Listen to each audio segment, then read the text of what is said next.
नमस्ते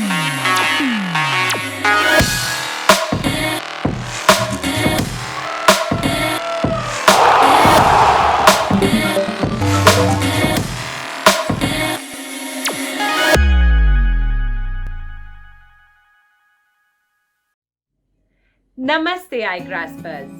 भविष्य में तैयार रहने के लिए iGrasp साप्ताहिक समाचार कैप्सूल में आपका स्वागत है। आपके मन में जितनी आभार की भावना होगी, उतना ही ज्यादा सुख सुविधाएं आपको मिलेंगी। इसलिए अपने आसपास हर चीज के लिए शुक्रिया अदा करते हुए आगे बढ़ते रहिए। आज के मुख्य समाचार हैं, प्रधानमंत्री ने 18 साल से ज्यादा उम्र के सभी लोगों के लिए निःशुल्क वैक्सीन की घोषणा की। मेक्सिको में अचानक 300 फुट का बड़ा सिंकहोल दिखाई दिया। जलवायु परिवर्तन की समस्या से निपटने के लिए ग्लासगो में अगले 10 साल में 18 मिलियन पेड़ लगाए जाएंगे। वैज्ञानिकों ने न्यू गिनी में चॉकलेट फ्रॉग खोजे। शुक्र ग्रह के अध्ययन के लिए नासा ने 2 मिशनों की घोषणा की। यूरो 2020 की शुरुआत और आखिर में हमारा F2 सेगमेंट। चलिए अब शुरुआत करते हैं राष्ट्रीय समाचारों से। पिछले सोमवार को राष्ट्र को संबोधित करते हुए प्रधानमंत्री श्री नरेंद्र मोदी ने घोषणा की कि केंद्र सरकार पहले की तरह कोविड-19 के लिए वैक्सीनेशन का काम अपने हाथों में ले लेगी। उन्होंने यह घोषणा भी की कि 21 जून से 18 साल से ज़्यादा उम्र के सभी लोगों को निःशुल्क वैक्सीन दे दिया जाएगा। इन्होंने यह आश्वासन भी दिया है कि आने वाले दिनों में देश में वैक्सीन पर्याप्त मात्रा में आ जाएंगे। इसलिए iGraspers, यदि आपके परिवार या दोस्तों में से कोई ऐसे लोग हैं जिन्होंने अभी तक वैक्सीन नहीं लगवाई है, तो उन्हें बताइए कि वे 21 जून के बाद यह वैक्सीन जरूर ले लें। हम सब मिलकर इस बीमारी से लड़ सकते हैं। मेक्सिको में एक सिंक होल देखा गया जो 300 फुट से भी बड़ा लगता है। माना जा रहा है कि ये 60 फीट गहरा है और इससे उसके आसपास के घरों को खतरा है। वहाँ के गवर्नर ने लोगों को चेतावनी दी है कि उस स्थान से अपनी दूरी बनाए रखें। अथॉरिटीज़ का ये मानना है कि ये जियोलॉजिकल फॉल्ट या मिट्टी में पानी के वेरिएशन के कारण हुआ है। गवर्नर ने वहाँ के लोगों को ये आश्वासन दिया है कि वे इस स्थिति को नियंत्रण में लाने की पूरी कोशिश कर रहे हैं और सरकार द्वारा तुरंत कार्रवाई की जाने के कारण अभी तक किसी को कोई नुकसान भी नहीं हुआ है। अमेरिका में 17 साल बाद खरबों की संख्या में झींगुर पाए गए हैं। यह उनके जन्म का साइकिल है। यह झींगुरों की 3400 से भी ज्यादा प्रजातियां हैं। वे 17 साल तक जमीन के नीचे रहने के बाद दुनिया में फिर से आकर 3 हफ्ते तक रहने के बाद मर जाते हैं। हालांकि ये बहुत दुखद है, पर वे मरने के बाद पर्यावरण को सुधारने में मदद करते हैं। वे मिट्टी को बहुत उपजाऊ बना देते हैं। वे एक बहुत ही रोमांचकारी प्रजाति हैं और 17 साल बाद ही दिखाई देते हैं। अमेरिका के लोग उनकी बढ़िया तस्वीरें लेने की कोशिश कर रहे हैं। जलवायु परिवर्तन का सामना करने के लिए ग्लासगो में अगले 10 साल में 18 मिलियन पेड़ लगाए जाएंगे। वहाँ एक नया शहरी जंगल बनाया जा रहा है जिसमें उस शहर के हर पुरुष, महिला और बच्चों के लिए 10 पेड़ लगाए जा रहे हैं। ग्लासगो शहर में 29,000 हेक्टेयर जंगल है, लेकिन बिखरे हुए शहरी विकास के कारण इस नए प्रोजेक्ट का उद्देश्य इन जंगलों को कनेक्ट करना है ताकि प्रकृति और बायोडायवर्सिटी को बढ़ावा दिया जा सके।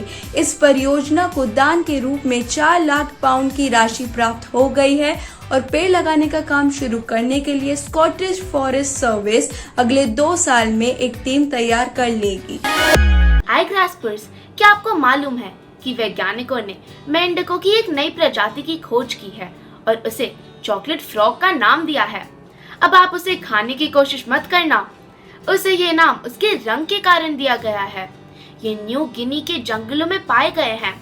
ये ऑस्ट्रेलिया में पाए जाने वाले ट्री फ्रॉग के दूर के रिश्तेदार हैं और ऐसा माना जाता है कि 10,000 साल पहले न्यू गिनी में तब आ बसे थे जब ये दोनों लैंड मासेस एक साथ जुड़े हुए थे। वास्तव में बहुत से नेचुरलिस्ट और साइंटिस्ट ऑस्ट्रेलिया के इन मेंढकों की अनोखे स्वभाव को समझने के लिए न्यू गिनी की ओर जा रहे हैं। पुडुचेरी में Tagore government arts and science college वहाँ के प्रिंसिपल श्री शशिकांत दास द्वारा तैयार कराए गए अपने हरे भरे कैंपस के लिए प्रसिद्ध है। अपनी 4 साल की कड़ी मेहनत और प्रयासों के बाद उन्होंने एक ऐसी जमीन को मिनी फॉरेस्ट में बदल दिया जहाँ कोई पेड़ नहीं था। आज वहाँ हरे भरे क्षेत्र में बहुत से फलों के पेड़ लगे हैं और मौसम की सब्जियां भी उगाई जाती हैं। पेड़ पौधों से भरे उस स्थान में ऐसी हवा मिलती है जिसमें ऑक्सीजन भरपूर मात्रा में होती है। हाल ही में उन्होंने वहां शहद की छतों से शहद भी निकाला है। एक बंजर जमीन को उपजाऊ बनाने का ये एक बहुत बढ़िया उदाहरण है। डिस्कवरी नासा का एक स्पेस प्रोग्राम है जिसमें वैज्ञानिकों और इंजीनियरों को सौर मंडल की स्टडी करने और वह मिशन तैयार करने का मौका मिलता है जिनकी फंडिंग नासा द्वारा की जाती है। नया मिशन शुक्र ग्रह के मौसम की जानकारी लेने के लिए तैयार किया जा रहा है ताकि वहां के सतह को बेहतर तरीके से समझा जा सके। यह नया मिशन वहां की भौगोलिक स्थिति को समझने के साथ साथ ये जानकारी भी लेगा कि उस ग्रह पर कभी पानी भी था। यह मिशन 2028 से 2030 के बीच लॉन्च किए जाएंगे। तो iGraspers, यदि आपको सौर मंडल के किसी ग्रह के बारे में पढ़ने का मौका मिले तो आप किसके बारे में पढ़ना चाहोगे? हमें कमेंट सेक्शन में बताइए। ऑस्ट्रेलिया ने एक ऐसा टेलीस्कोप तैयार किया है जिससे अधिकतर टेलीस्कोप के सामने आने वाली समस्या से छुटकारा पा सकते हैं। वह यह है वातावरण की स्थिति के कारण धुंधली तस्वीरों की समस्या। इस टेलीस्कोप से वैज्ञानिकों को यह मदद मिलेगी कि 13 बिलियन साल पहले तारे कैसे बने थे। टेलीस्कोप का उपयोग करते आ रहे एस्ट्रोनॉमर्स जब तक समय तक पहुँचे तब स्थान का प्रकाश टेलीस्कोप तक पहुँचने में कुछ समय लेता है। इस टेलीस्कोप को हम चिले में लगाएंगे और इस टेलीस्कोप को बनाने में $44 मिलियन की लागत से 7 साल में बनेगा। नासा द्वारा अंधेरे में चमकने वाले 128 स्क्विड्स और 5000 वाटर बियर रिसर्च के लिए इंटरनेशनल स्पेस सेंटर में भेजे जाएंगे। इन्हें टार्डग्रेड्स कहा जाता है।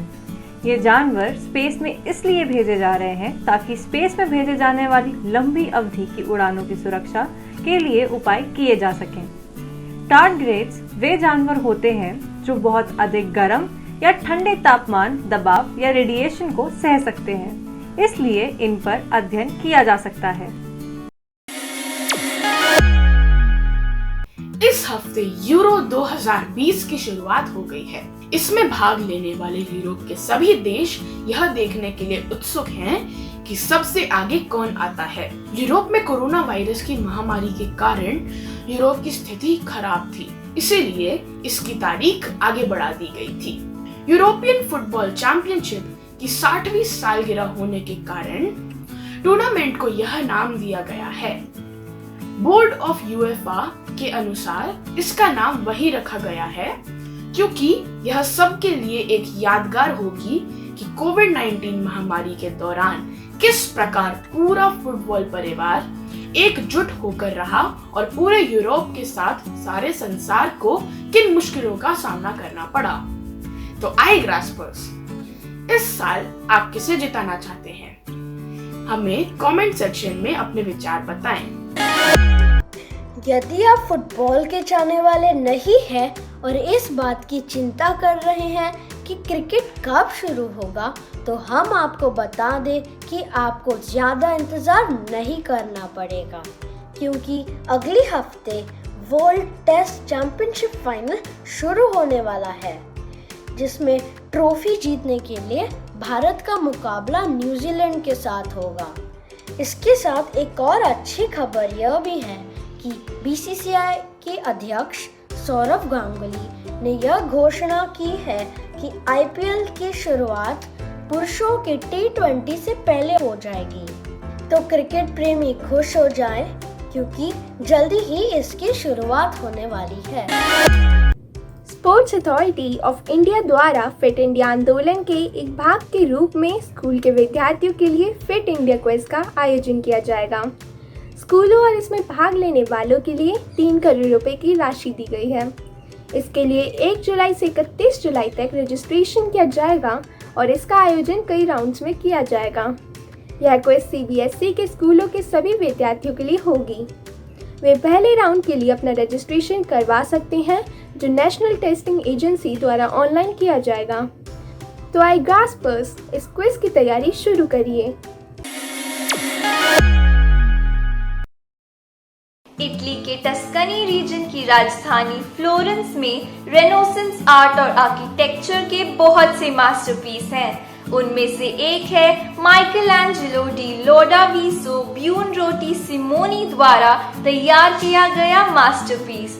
यहाँ की मूर्तियाँ कई सदियों से इन्हें देखने आने वालों के आकर्षण का केंद्र बनी हुई है, लेकिन इन मूर्तियों पर इतने समय में गंदगी जम गई है।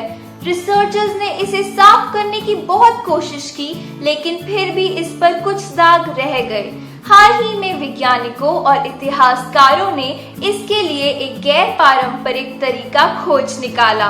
इन दागों को हटाने के लिए बैक्टीरिया का प्रयोग। इसके माइक्रोब्स इसके आसपास जमी गंदगी में से तेल, गोंद और फॉस्फेट को खा जाते हैं और ये दाग निकल जाते हैं। है ना ये इंटरेस्टिंग? साल्वाडोर गराउ नाम की एक आधुनिक कलाकार ने लो सोनो नाम की एक अदृश्य मूर्ति बनाई। इसके नाम का अर्थ है मैं हूँ। वास्तविक रूप में यह मूर्ति है ही नहीं। पिछले महीने इटली में लगाई गई एक बोली में यह मूर्ति 13.3 लाख रुपए में बिकी। कलाकार का यह दावा है कि यह मूर्ति बनाने वाले के दिमाग में है और यह किसी भी चीज से नहीं बनी है। उसका महत्व उसके कुछ न होने में ही है। 67 साल के उस कलाकार ने खुदाई करके ध्यान में बैठे बुद्ध की एक और अदृश्य मूर्ति बनाई है। यह मिलान में कोबलस्टोन वॉकवे पर बनी है। क्या यह हमें बचपन में पढ़ी द एम्परर्स न्यू क्लोथ्स नाम की उस कहानी की याद नहीं दिलाती, जिसमें वास्तव में कपड़े थे ही नहीं? इस सप्ताह का मुहावरा है आंखें फोड़ना, जिसका मतलब है बड़े ध्यान से पढ़ना। भाई रमेश को तो परीक्षा में प्रथम आना ही था, आखिर साल भर आंखें फोड़कर पढ़ाई की है। बूझो तो जाने। 4 अक्षर का मेरा नाम, टिम तारे बनाना काम। शादी उत्सव या त्योहार सब जलाएं बार बार। बताओ क्या? जी हाँ, फुलझड़ी। पहचानो कौन? ये पॉलिटिशियन और रिटायर्ड पुलिस अधिकारी भारतीय पुलिस सेवा की पहली महिला अधिकारी थी। दिल्ली की तिहाड़ जेल में सुधार लागू करने पर उन्हें रेमन मैग्सेसे अवार्ड से सम्मानित किया गया। वे यूनाइटेड नेशंस पुलिस की प्रधान के रूप में नियुक्त होने वाली पहली भारतीय और पहली महिला अधिकारी भी थी। जी हाँ, आपने सही पहचाना, ये माननीय डॉक्टर किरण बेदी ही हैं। क्या आपको मालूम है कि पुलिस और समाज सेवा में ख्याति प्राप्त करने से पहले वे नेशनल जूनियर टेनिस चैंपियन भी थी? ये बात बिल्कुल सही है कि स्वस्थ शरीर में स्वस्थ दिमाग होता है। हम आपको सलाम करते हैं डॉक्टर बेदी। क्या आपको मालूम है कि हीरा प्रकृति का सबसे कठोर पदार्थ है? यह क्रिस्टलाइज्ड कार्बन से बना होता है। इसी कार्बन से ग्राफाइट भी बनता है, जिसका प्रयोग पेंसिल में किया जाता है। विश्व के सबसे बड़े हीरे का नाम बताइए। वह कहाँ पाया गया था? अपने उत्तर contact us at igrasp.com पर लिख भेजिए। शतुरमुर्ग या ऑस्ट्रिच अफ्रीका के मूल निवासी हैं। ये पक्षी सवाना ग्रासलैंड्स में पाए जाते हैं, जहां पूरे वर्ष तापमान गर्म रहते हैं। भावी युवाओं के लिए भारत के प्रमुख समाचार कैप्सूल iGrasp द्वारा आयोजित साप्ताहिक क्विज में सफलतापूर्वक भाग लेने पर स्कॉटिश हाई इंटरनेशनल स्कूल के ओजस लट को हार्दिक अभिनंदन। हमारा आज का समाचार कैप्सूल यहीं समाप्त होता है। हर दिन की शुरुआत दिल से शुक्रिया करते हुए करें। जो भी हमें मिला है उस पर ध्यान दें, चाहे वह साफ पानी से भरा ग्लास हो या साफ सुथरे कपड़े। iGraspers हमें हर चीज के लिए आभार मनाना चाहिए। अपने दिल से दूसरों को धन्यवाद करते रहें। अगले हफ्ते फिर मिलेंगे। नमस्ते।